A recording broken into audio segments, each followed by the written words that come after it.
Bonjour à tous, je me présente Maître Rudy Mirzen, avocat au barreau de Versailles. Et si je m'autorise à intervenir ce jour sur TikTok, donc sur les réseaux sociaux, c'est au regard de la spécificité de ma mission. J'ai l'honneur depuis maintenant 3 semaines d'être l'avocat de Ryan Elouman, qui, comme vous le savez, fait l'objet d'accusations très graves. En l'espèce, on l'accuserait donc de pédophilie et de corruption de mineurs. La corruption de mineurs étant le geste par lequel on achète des relations sexuelles aux mineurs en leur promettant soit argent, soit alcool, soit drogue, soit les trois. Et si je m'autorise à intervenir ce soir, déjà je tiens à le dire, ce n'est pas dans mes habitudes. Je déteste médiatiser et porter à la connaissance de tous les affaires dont j'ai l'honneur d'être partie prenante, donc avocat. C'est au regard de l'origine de l'affaire de Ryan Elouman. Je suis intervenu plusieurs fois en Côte d'Ivoire, j'aime ce pays, je m'y rends régulièrement et j'ai l'honneur d'être, même en France, l'avocat d'Ivoiriens pour leur titre de séjour, diverses affaires, et je me rends à Abidjan très très fréquemment. Et pourtant, lorsque je me suis rendu à Abidjan la semaine dernière pour assurer la défense de Ryan Elouman, je n'ai pu m'empêcher de ressentir un sentiment très très très inédit pour un avocat, l'injustice. Je m'explique.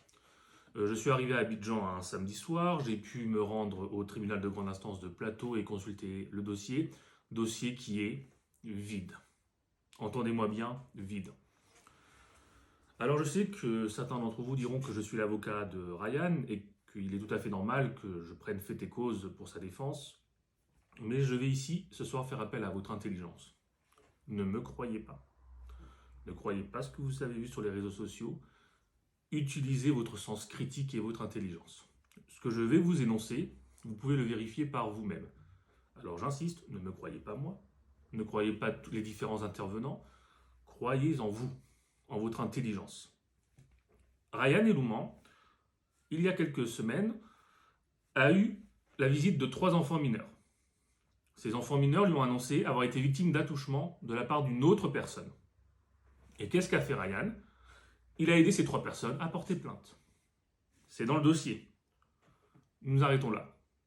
Vous savez donc maintenant que Ryan Elouman, qu'on accuse de pédophilie, a aidé 3 jeunes Ivoiriens à porter plainte pour pédophilie contre une tierce personne.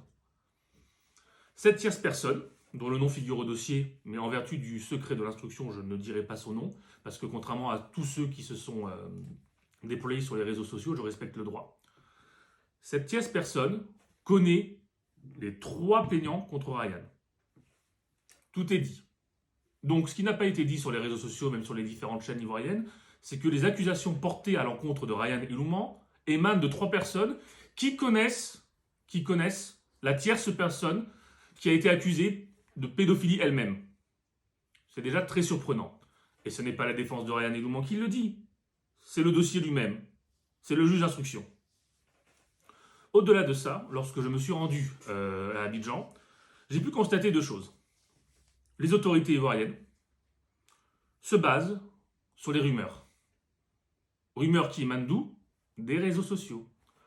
Vous avez donc plusieurs franco-ivoiriens, plusieurs ivoiriens qui sont venus, et j'ignore pour quelle raison, faire feu de tout bois de ce mauvais buzz. Ils sont venus accuser Ryan sans preuve, sans éléments, mais pourquoi ? Pour tout simplement augmenter leur popularité. Et c'est le but principal de mon intervention ce soir. À tous ceux qui ont fait ça, j'arrive. J'arrive, et je le dis avec toute la sincérité qui me sied, et en toute, si vous voulez, honnêteté, pour tous les Ivoiriens qui se situent en France, pour tous les Franco-Ivoiriens qui ont tout simplement utilisé les réseaux sociaux pour propager ces rumeurs, j'ai déposé plainte contre vous. La justice française arrive. Nous avons les noms, les prénoms, les adresses IP de toutes les personnes, et nous avons la preuve qu'elles ont agi sans éléments du dossier, avec une légèreté blâmable, et simplement pour augmenter leur popularité sur les réseaux sociaux. Alors je le dis clairement, à tous ceux qui ont sur TikTok, Facebook ou que sais-je, eu la latitude d'accuser Ryan sans preuve, la justice viendra à vous. Le juge français viendra à vous, je viendrai à vous, vous répondrez de vos actes pénalement, vous serez condamné, il n'y a pas de problème. Il n'y a pas de problème, j'ai sur ce point-là une sincérité complète.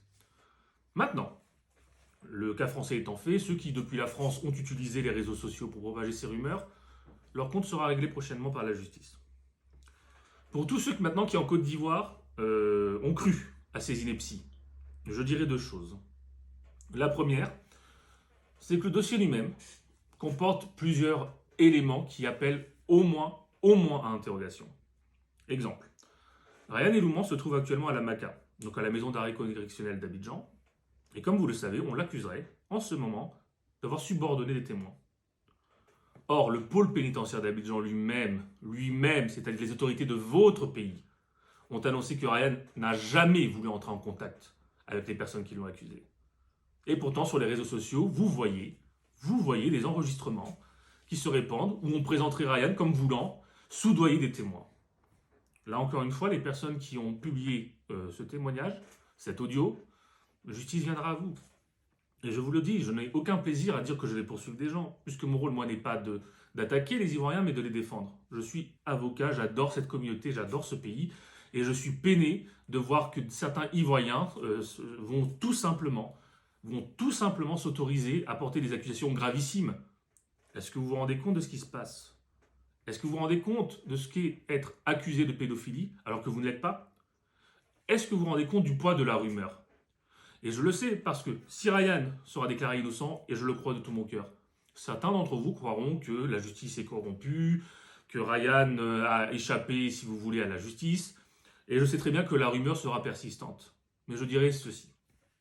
Ryan est l'une des personnes les plus douces et les plus gentilles que j'ai rencontrées, qui, contrairement à moi, même à la limite, n'a pas de volonté de vengeance. Pourquoi je vous dis ça? Quand je l'ai rencontré à Abidjan, il m'a clairement énoncé que il n'en veut pas à ceux qui l'accusent. Il ne l'en veut pas, et ce qui est vraiment remarquable de sa part. Cessez cette folie. Cessez d'accuser sans preuve, parce que vous ne rendez pas compte des conséquences juridiques de vos actes. D'une part, secret de l'instruction. Si certains d'entre vous ont clairement eu accès au dossier, c'est un délit, et vous serez condamné. Et si, et je le pense sincèrement, la majorité d'entre vous n'a pas eu accès au dossier, ça s'appelle de la diffamation. Morale de l'histoire, vous serez condamné dans un cas comme dans l'autre. Je dois avouer, je ne sais pas ce que vous recherchez, je ne sais pas comment on peut vouloir faire du buzz, vouloir augmenter sa popularité en accusant un de vos compatriotes de façon libre, de façon décomplexée, et vous ne vous rendez pas compte des conséquences. La famille de Ryan a été vraiment insultée, des rumeurs infondées, c'est une grande famille ivoirienne, ce sont des gens respectables et propres, et j'ai l'honneur d'être leur avocat, et je ne laisserai pas faire. Je ne laisserai plus faire. Cette affaire frappe chut. Elle n'ira pas au bout. Ryan n'est pas coupable. J'en suis persuadé. Et je le dis avec d'autant plus de liberté que le port de ma robe me pousse parfois à défendre des personnes coupables. Je le fais sans gloire et je le fais sans gêne. C'est mon métier, je suis avocat. Mais dans cette affaire précise, c'est la justice TikTok. Ce que vous voyez sur les réseaux sociaux est faux et mensonger. Mais au-delà du fait que ce soit faux, cela porte atteinte à la réputation, pardonnez-moi, de Ryan Elouman. Mon intervention a donc pour finalité la suivante. Je ne vous demande pas de me croire, je suis l'avocat de Ryan Elouman. Je ne vous demande pas de me croire. Je ne vous demande pas même de croire ce qu'il y a sur les réseaux sociaux. Je vous demande de faire appel à votre sens critique. J'interviendrai un peu plus publiquement sur cette affaire puisque les circonstances me le poussent. Je le fais vraiment de manière un petit peu désagréable. Je déteste médiatiser entre guillemets les affaires dont je suis partie prenante. Mais je suis peiné. Je suis peiné de voir que des Ivoiriens peuvent, à partir de TikTok, accuser quelqu'un. Je vous remercie, je vous souhaite une bonne soirée et merci de votre écoute.